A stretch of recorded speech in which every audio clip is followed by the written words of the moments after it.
रोजगार से या भुखमरी से लोग मर रहे हैं, वहां कौन जाएगा।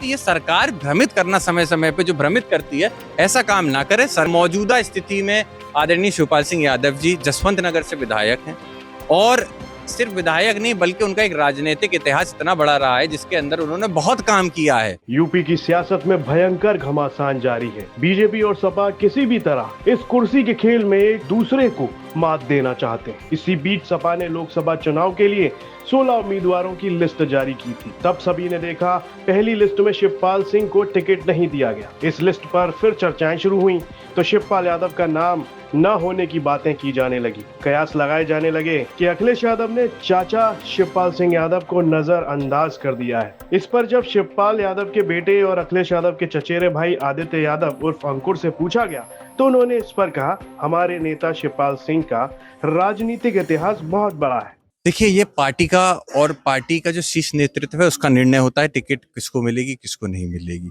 मैं अपने लिए ही नहीं बल्कि अपने नेता आदरणीय शिवपाल सिंह जी के लिए भी ये कह सकता हूं कि ये पार्टी पे हम लोगों ने निर्णय छोड़ा हुआ है। चुनाव किसको लड़ाना है किसको नहीं लड़ाना है, मौजूदा स्थिति में आदरणीय शिवपाल सिंह यादव जी जसवंत नगर से विधायक हैं और सिर्फ विधायक नहीं बल्कि उनका एक राजनीतिक इतिहास इतना बड़ा रहा है जिसके अंदर उन्होंने बहुत काम किया है, सरकार में रहते हुए भी और सरकार के बाहर भी। नेता विरोधी दल रहते हुए भी, प्रदेश अध्यक्ष रहते हुए भी कई काम उन्होंने किए। तो मैं ये समझता हूं कि अभी हम लोगों के पास जो जिम्मेदारियां हैं हम उनका निर्वहन कर रहे हैं। आने वाले समय में पार्टी जो भी जिम्मेदारी देती है वो हम लोग उसका निर्वहन करेंगे और टिकट हो ना हो हमें चुनाव लड़ाना है अपने लोगों को। हमारा लक्ष्य है 2024 का।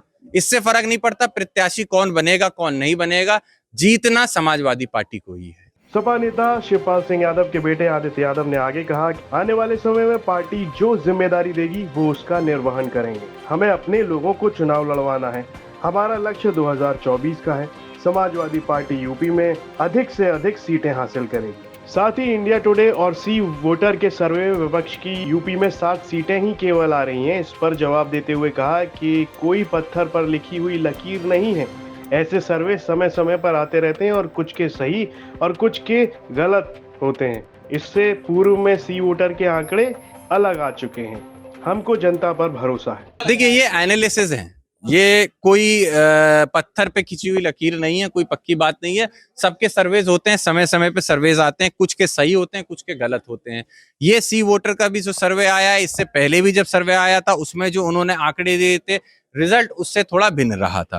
तो मैं समझता हूँ ये तो सर्वे हैं, आने वाले समय में जनता जनार्दन ही मेन सर्वे या फिर मेन अपनी मोहर देती है। तो जो वो मोहर देगी मुझे पता है, भरोसा है कि समाजवादी पार्टी।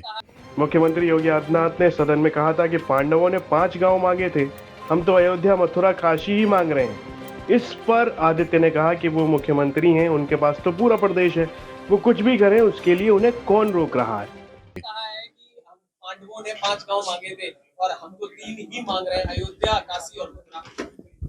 नहीं तो बिल्कुल, वो देखिए वो मुख्यमंत्री हैं, वो 5 क्यों, वो पूरा प्रदेश है उनका, वो कुछ भी करें वहां पे, उसके लिए उनको कौन रोक रहा है। लेकिन इसका जवाब कौन देगा कि जो रोजगार की आज स्थिति है, जो महंगाई की आज स्थिति है, जो मध्यम वर्ग के व्यापारियों की स्थिति है, जो महिलाओं की स्थिति, इसके लिए कौन जिम्मेदार है। आपने 3 गांव की तो बात कर दी, लेकिन उन गांव के अंदर कौन जाके देखेगा जहां पे बीमारी से लोग मर रहे हैं, जहां रोजगार से या भुखमरी से लोग मर रहे हैं, वहां कौन जाएगा। तो ये सरकार भ्रमित करना समय समय पे जो भ्रमित करती है, ऐसा काम ना करे। सरकार का जो अपने दायित्व हैं उन दायित्वों को निभाने का काम करे।